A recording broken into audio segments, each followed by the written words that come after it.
બંને મંચ ઉપર આવે. પ્રભાતસિંહ ઠાકોર, મહેન્દ્રસિંહ ઠાકોર તેઓ પણ મંચ ઉપર આવે. નવરચના ઠાકોર મંડળના સભ્ય અને ક્યારના સ્વાંતસ્તશ્વરમ.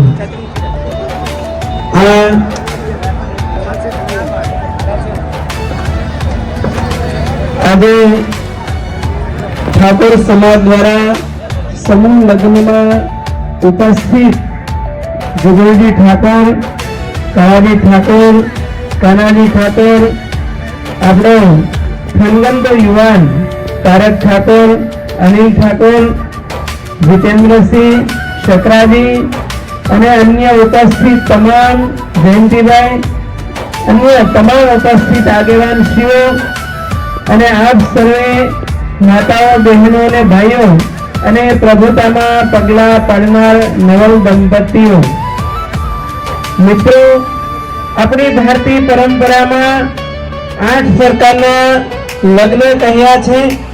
બ્રાહ્મો દેવસ તથૈ વાર્ષઃ પ્રાજાપત્યસ તથા સુરઃ ગંધર્વ રાક્ષસશ્ચૈવ પેશાચશ્ચાસ્તમો ગણઃ. આ 8 પ્રકારની વાતો પ્રાચીન સમયમાં થતી, પરંતુ અત્યારના સમયમાં જો વાત કરીએ તો દુનિયામાં જેટલા સંબંધો સ્થાપિત થાય છે ને, યાદ રાખજો, માત્ર ને માત્ર એક ફોર્માલિટીના સંબંધો હોય છે, બીજા પ્રોપર્ટીના સંબંધો હોય છે, ત્રીજા મની રિલેશન હોય છે, અને આગળ જો વિચારીએ તો બ્લડ રિલેશન, જેને ફેમિલી રિલેશન કહી શકાય, અને એનાથી આગળ કહીએ તો બોડી રિલેશન, અને એનાથી આગળ કહીએ તો માઇન્ડ રિલેશન. આ જેટલા રિલેશનો દર્શાવ્યા છે એ ક્ષણિક છે, કારણ કે નવા દંપતીઓ ઘણા એવું કહેતા હોય છે કે અમે તો મનથી જોડાયા છીએ, પરંતુ યાદ રાખજો, આપણા ભારતીય મનુષ્યો ખૂબ ઊંડાણમાં રિસર્ચ કર્યું છે. સંચલમ હિ મનઃ કૃષ્ણ પ્રમાથી બલવદ્દડમ તસ્યહમ નિગ્રહમ મન્યે વાયુરિવશ દુષ્કૃતમ. મન છે એ પણ અસ્થિર છે, એટલે મનથી જોડાયેલા સંબંધો પણ ક્યારેય લાંબા ટકતા નથી. એટલે ગ્રહસ્થાશ્રમમાં જે વડીલોએ બેઠા હશે ને ખબર હશે કે લગ્ન થાય એટલે 2-3 વર્ષ સુધી સારું હાલે અને પછી છૂટાછેડાનો પ્રશ્ન આવે અથવા તો ડખાવો ચાલુ થઈ જાય દંપતીઓને હોતે. એટલા માટે આ સંબંધો ક્યારેય નહીં ટકે, પણ એના કરતા ઉપર કીધું છે સોલ રિલેશન, જેને આત્મીય સંબંધ કીધા છે. અને એના માટે આપણા હિન્દી ગીતોમાં પણ એવું ગવાયું કે 1 જન્મ નહીં, 7 જન્મ નહીં, પરંતુ જન્મો જન્મ સુધી એ સંબંધ ટકી રહેલા રહે છે. અને એટલા માટે માં સીતાને અનસુયા દેવી એમ કહે છે કે એક ધર્મ એક વ્રત નેમા, કાય વચન મન પતિ પદ પ્રેમા. આવો અનન્ય પ્રેમ, વિશ્વાસ અને સમર્પણ જ્યાં હોય એનો ધન્ય ગ્રહસ્થાશ્રમ એ સિદ્ધ થાય છે. એટલે આ બધા શિડ્યુલ ગોઠવું છે, પરંતુ મારે એક કરબદ્ધ વિનંતી છે, આગેવાનો શિડ્યુલ થોડુંક વ્યવસ્થિત ગોઠવો તો બોલવાની મજા આવે. ભરઘોડી આમ જતા ને જમવાનું ચાલે, વાતો કોની સાથે કરવું એવું થાય.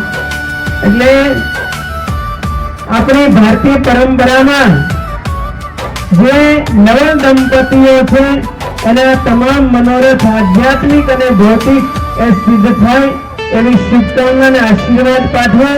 અને આગેવાનોને જેટલા અહીંયા બેઠા છે સાંભળે છે, ને મારે એક વાત કરવી છે કે પ્રાચીન સમયમાં આ અમદાવાદનું નામ આશાવલ્લી નામ હતું, જે આસ્ટોડિયા ટેકરા જે આવે ત્યાં પણ અત્યારે નિશાની છે આશાવલ ઝીલ, જે આસ્ટોડિયાથી આવ્યા. યાદ રાખજો કે આ પ્રાચીન સમયમાં ઠાકોર સમાજની આ અમદાવાદ નગરી કહેવાતી આશાવલ્લી, પરંતુ ખુદ આપણે ઇતિહાસ ભૂલી ગયા.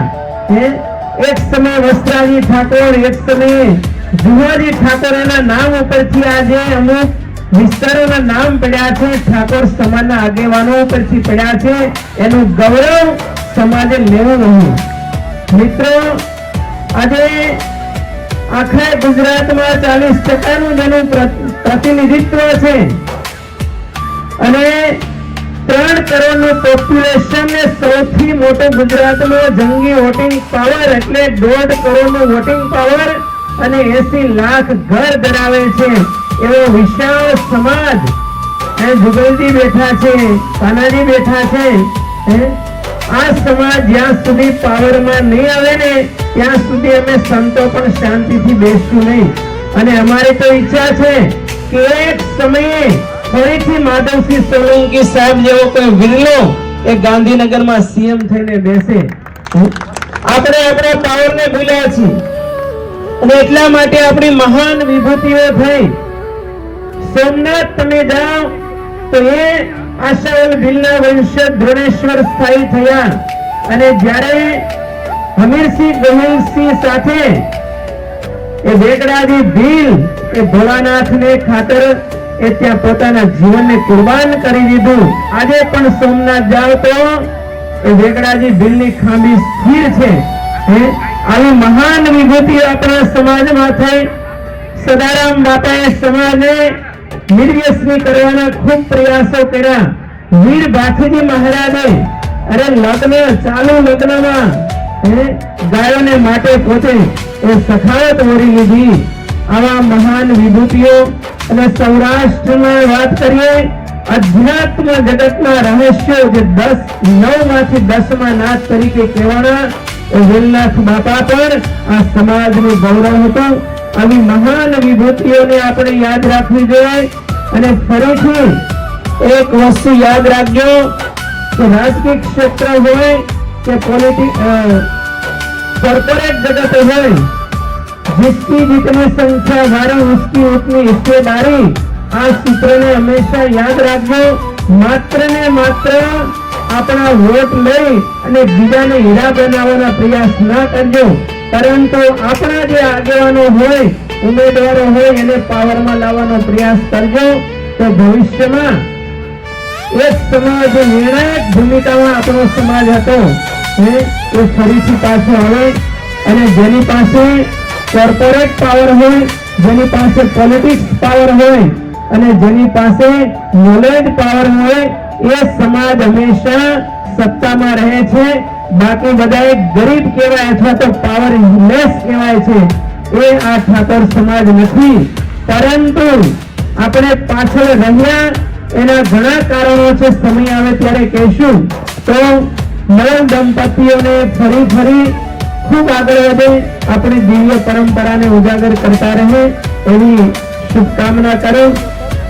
સૌરાષ્ટ્રમાં એક દોહો છે કે જન્મ જણતો ભગત જણ કા દાતાર કા શુર નહીતર રહેજો વાનવી તો મત ગુમાવીશ મૂળ.